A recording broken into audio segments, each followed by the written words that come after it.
when we wrote the song Ghost, we just sang, I was like, what in the world does a kid that grew up Southern Baptist have any business talking about the Holy Spirit? We wasn't taught much about it growing up. Didn't know much about it. I mean, I knew about it, but I didn't know what it meant to be led by it until much later in life. And there's a big difference between, people talk about being spirit-filled. I come from the camp that believes that the second you come to know Christ, the Spirit is inside of you. Some of us may not realize it, or like in Hebrews, we may harden our heart to the Spirit at times, but trust me, we are equipped with everything that Christ has for us. For me, it was like realizing I had like the Batman utility belt but never looked down. I'm like, has that been there the whole time? Yep.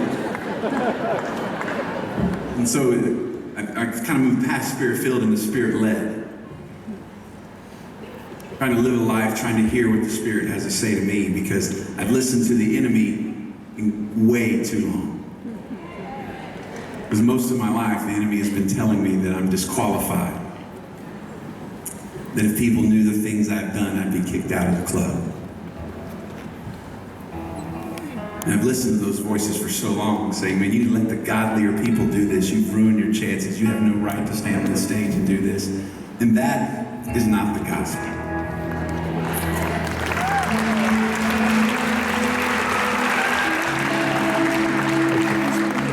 But for most of my life, man, it didn't matter what I thought, what I believed, just as long as I kept working hard at it.